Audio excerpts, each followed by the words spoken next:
घंटा पढ़ लिए घूमने चलो, नहीं जी, आप 2-4 घंटा पढ़ रहे हैं, 15-15 घंटा पढ़ने वाला सब पढ़ रहा है। कि अच्छा सा एक गोल फिक्स कीजिए, है ना। पहले बच्चों आप दौड़ रहे हैं, क्यों दौड़ रहे हैं आपको पता नहीं। आप साइकिल लेकर कहीं जा रहे हैं, कहां जा रहे हैं आपको पता नहीं।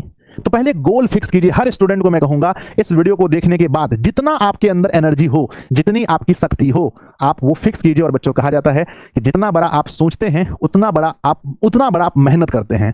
तो गोल जब आप फिक्स करें बच्चों, तो 10-20 अंक बढ़ाकर ही फिक्स करें। जैसे आपको लगता है नहीं सर मुझे तो 400 मार्क्स बोर्ड एग्जाम में लेकर आने हैं, मुझे 450 लेकर आने हैं। अब ऐसा नहीं कि आंख मूंद कर बोल दें सर हमको तो 500 में से 500 लाना है। नहीं बच्चों, आप जो भी लेकर आएंगे आप उसके लिए मेहनत करेंगे, आप उसको किसी भी हाल में पूरा करेंगे। तो फर्स्ट ऑफ ऑल 90 दिन के महत्व को समझिए। आप अपना गोल फिक्स कीजिए। आप जिस रास्ते में, जिस सफर में निकल रहे हैं, पहले वो सफर में जहां पहुंचना है वो निर्धारित कीजिए। मुझे पहुंचना है, जल्दी से नोट कीजिएगा। तीसरा पॉइंट है पहले बच्चों, टाइम मैनेजमेंट के बारे में जरा सोचिए।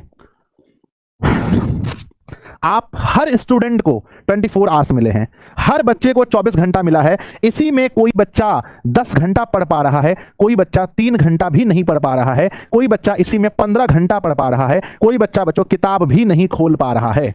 आखिर क्या कारण है? कहां आपका समय बर्बाद हो रहा है? क्या आप सिर्फ सोने में समय बर्बाद कर रहे हैं, सिर्फ फोन चलाने में, सिर्फ दोस्तों से बातें करने में, या दो दोस्त मिलकर किसी तीसरे के व्यक्ति के बारे में बात करने में अपना समय बर्बाद कर रहे हैं? पहले टाइम मैनेजमेंट के बारे में सोचिए कि आपका ये जो 24 घंटा है ये आखिर कहां कहां जा रहा है। अभी बच्चों इस वीडियो के खत्म होने के बाद एक पेन लीजिए, कॉपी लीजिए, फटाफट से लिखिए आपका 24 घंटा कहां जाता है। टाइम मैनेजमेंट का मतलब सिर्फ यही नहीं है, टाइम मैनेजमेंट का मतलब ये भी है कि भाई अगर मुझे कोचिंग जाना है, अगर ऑनलाइन पढ़ना है तो बच्चों है ना लाइव क्लास कितने टाइम करना है ना। उसके बाद पहले बच्चों अगर कोचिंग जाना है तो कोचिंग का टाइम क्या है। अगर मुझे बच्चों रिवीजन करना है तो रिवीजन का टाइम कौन सा है ना। मैथ्स पढ़ने का टाइम कौन सा है, फिजिक्स पढ़ने का टाइम कौन सा है। ये सब कुछ आप पहले टाइम मैनेजमेंट के अंदर आता है। इसी के अंदर आता है रूटीन। अगर आप चाहें तो एक प्यारा सा रूटीन बना सकते हैं कि सुबह उठ करके 6 बजे से लेकर 8 बजे ये सब्जेक्ट है, 8 से 10 ये सब्जेक्ट है। इस तरह का रूटीन भी बना सकते हैं। समझ गए ना हम क्या कहना चाहते हैं? यानी टाइम के बारे में अच्छा से नॉलेज रखिए बाबू। चौथा पॉइंट में हम बढ़ेंगे। चौथा पॉइंट बच्चों एक पॉइंट ऐसा है ना जो आप सोचेंगे सर एकदम फ्रेश यूट्यूब पर मिल रहा है सुनने के लिए। अपनी वर्तमान स्थिति का आकलन।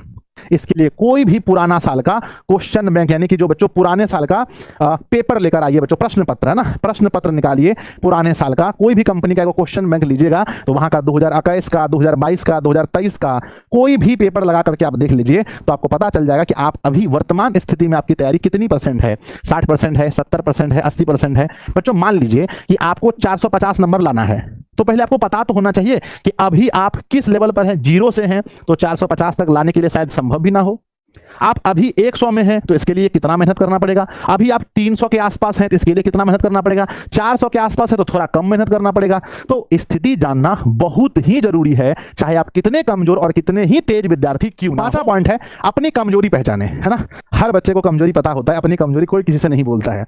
पता है आपको, आपसे मैथ्स नहीं बनते हैं, आप नहीं बोलेंगे ना टीचर को ना अपने दोस्त को, अरे मुझे तो मैथ्स आता है, मैथ्स आता है, मैथ्स आता है। पता चले परीक्षा हुआ मात्र 45 मार्क्स लेकर आए हैं। आपको अंग्रेजी समझ नहीं आती है, आपको पता है, आप दुनिया से तो छुपाते हैं, आप अपने आप से भी छुपाते हैं।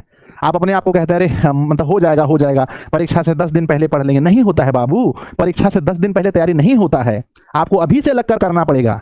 जो अपनी कमजोरी है उसके बारे में अपने दोस्तों से बात कीजिए, अपने फैमिली मेंबर से बात कीजिए, अपने आप से बात कीजिए। हर बच्चे की कोई ना कोई कमजोरी होती है, चाहे वो कितना ही ब्रिलियंट स्टूडेंट क्यों ना हो, बिहार का रैंक 1 ही क्यों ना हो। क्योंकि मैंने तो बच्चों बहुत इंटरव्यूज लिए हैं, मुझे पता है हर कोई बच्चा बताता है कि सर मेरा ये पॉइंट वीक है।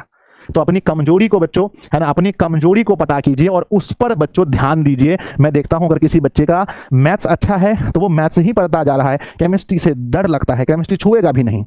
मेरे बच्चे जो आपका अच्छा है आप उसी को खाली समय दे रहे हैं, जो खराब है याद रखिएगा बहुत बढ़िया नंबर 450 का सफर। कोई एक विषय भी अगर आपका कमजोर है तो आप 400 से पार भी नहीं जा पाइएगा। 400 से पार अगर जाना है तो सब सब्जेक्ट बैलेंस होना चाहिए। कमजोर चीज जो है उसको थोड़ा ध्यान नहीं है कि छू मंतर करेंगे तो सब कमजोरी दूर हो जाएगा, नहीं, लेकिन आप कोशिश कर सकते हैं। कोशिश कीजिए जितना ही ठीक हो सके ठीक करने का कोशिश कीजिए, समझे। पहले आप मानिएगा तब ना कि आपका कमजोरी है, पहले आप एक्सेप्ट कीजिए हाँ मेरा ये विषय कमजोर है, अब उस पर काम कीजिए।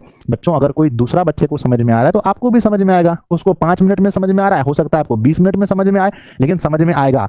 ठीक है, कोई काम जैसे इस वीडियो के बारे में हम बताते हैं, 3-4 दिन से हम सोच रहे थे वीडियो बनाएंगे, नहीं बना रहे थे।